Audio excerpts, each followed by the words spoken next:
안녕하세요, 이상길입니다. 이상길의 작고 깊은 영화관 26번째 상영작은 예고해드렸던 대로 조지 루카스 감독의 스타워즈입니다. 최근 에피소드 9편 라이즈 오브 스카이워커가 개봉을 했죠. 현 시점에서 사실상 최종회라고 보는데요.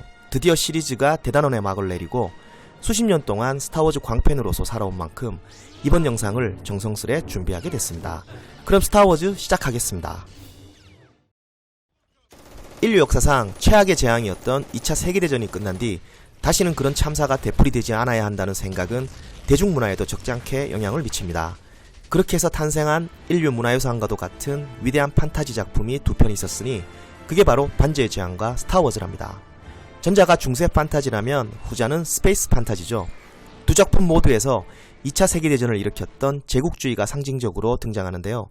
반지의 제왕에서는 중간계를 지배하기 위해 전쟁을 일으켰던 사우론이, 그리고 스타워즈에서는 전우주를 지배하기 위해 전쟁을 일으켰던 다스 시디어스가 바로 제국주의의 중심에 있죠. 그러니까 둘 다 2차 세계대전을 일으켰던 아돌프 히틀러를 상징한다고 보시면 됩니다.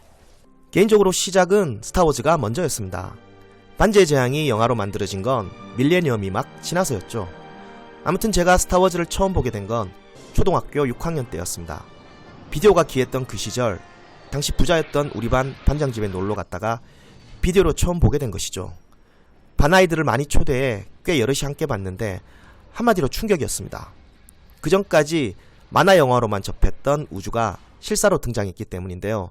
그게 바로 1977년에 영화로는 처음 만들어진 에피소드 4편이었습니다. 많은 사람들이 에피소드 1편으로 잘못 알고 있었던 작품이죠. 조지 루카스 감독은 스타워즈를 먼저 소설로 총 6편의 에피소드를 완성했었는데요.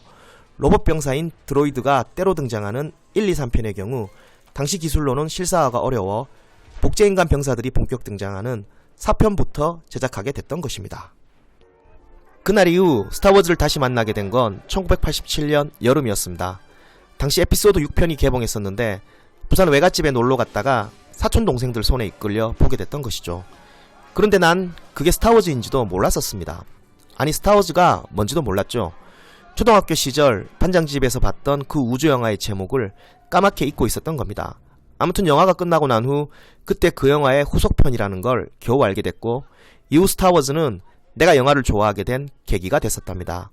다시 스타워즈를 극장에서 만난 건 세기 말인 1999년 여름이었습니다. 영화 기술의 발달로 루카스 감독이 드디어 에피소드 1편을 제작하게 됐고, 전 서울 한 극장에서 혼자 전율을 느끼며 봤었답니다. 이후 2002년 여름에 에피소드 2편이 개봉했지만 그 무렵 무슨 일이 있었는지 극장에서 그걸 보지 못했어요. 아마 본다고 미루다가 놓쳐버린 듯한데요.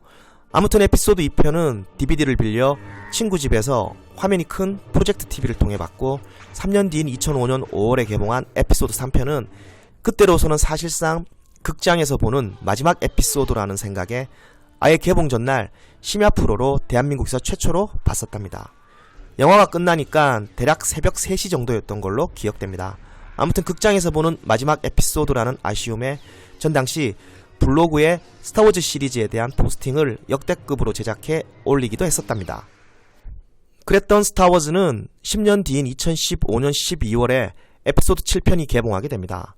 앞선 6편의 에피소드들이 워낙 완벽했고 마무리도 훌륭했기에 다소 걱정스러운 마음으로 극장을 찾았다가 아니나 다를까 최초로 스타워즈 시리즈에 실망하고 말죠.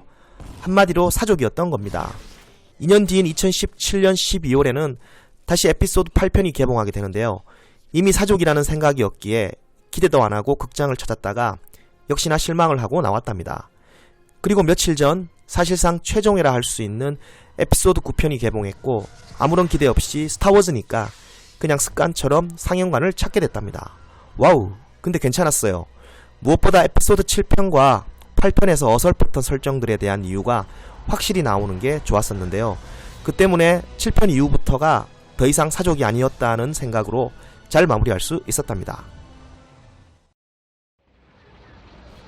1977년 스타워즈 에피소드 4편이 처음 개봉한 뒤 올해로 43년이라는 세월이 흘렀습니다. 그러니까 스타워즈는 2020년 1월 최종회인 에피소드 9편이 개봉하기까지 거의 반세기를 인류와 함께 했는데요. 하지만 요즘 젊은 세대들에게 스타워즈는 많이 낯설 거라 생각됩니다.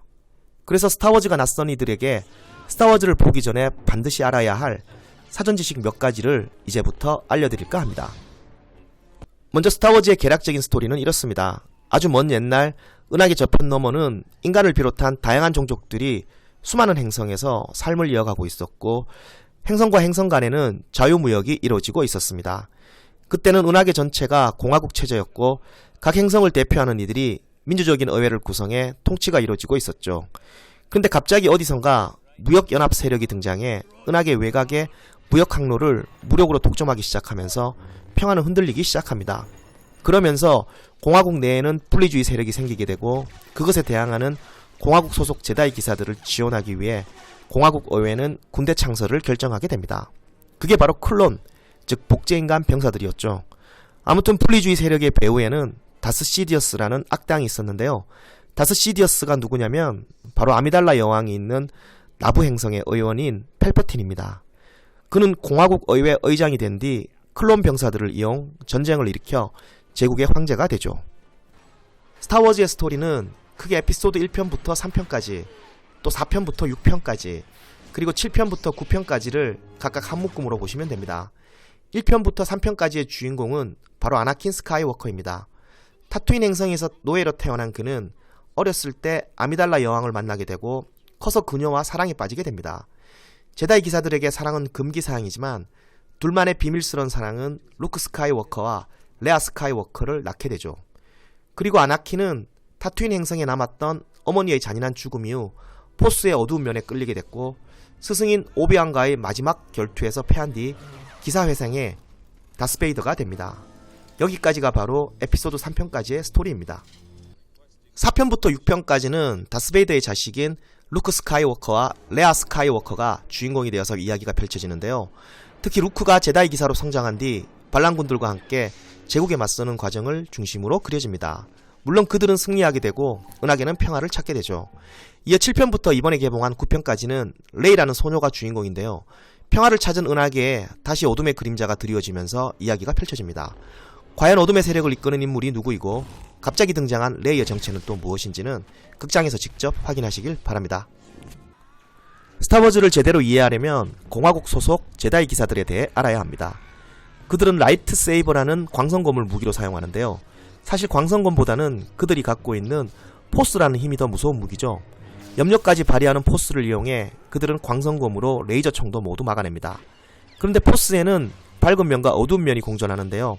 제다이 기사들이 포스의 밝은 면을 이용하는 반면 황제인 다스 시디어스를 비롯해 뚜쿠 백작, 또 다스몰 등 그의 제자들은 포스의 어두운 면을 사용합니다. 재밌는 건 뚜쿠 백작 역의 크리스토퍼 리는 반지의 제왕에서도 역시나 어둠의 힘에 끌린 변절자 사루만이라는 마법사로 등장하죠. 아무튼 포스라는 건 결국 현실에서 생각이라고 보시면 됩니다. 현실에서도 생각은 엄청난 힘을 갖고 있죠. 사실 2차 세계대전은 히틀러의 작은 생각에서 비롯됐습니다.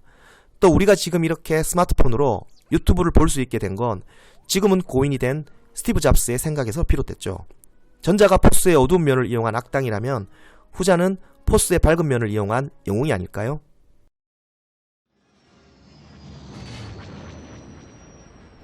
(1977년에) 처음 영화로 제작돼 세계적으로 엄청난 팬덤을 형성했던 스타워즈가 전 인류에 기여한 부분이 있다면 바로 그들의 진화를 도왔다는 게 아닐까 싶습니다.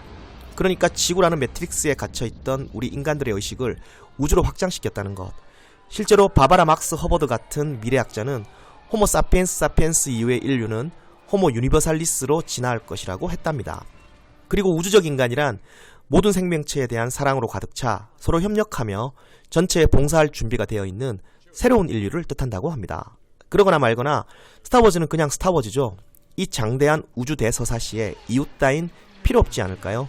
그리고 난 스타워즈 세대이고 21세기 초인 현재를 살아가면서 장차 호모 유니버살리스로 진화할 후세에 이 말은 꼭 자랑처럼 하고 싶습니다. 난 스타워즈를 극장에서 봤다고. 스타워즈 영상인데 이 말은 하면서 마무리 지어야겠죠? May the force be with you. 그러니까 포스, 즉 밝은 생각이 당신과 함께 하길 바랍니다. 영상 끝까지 봐주셔서 감사합니다.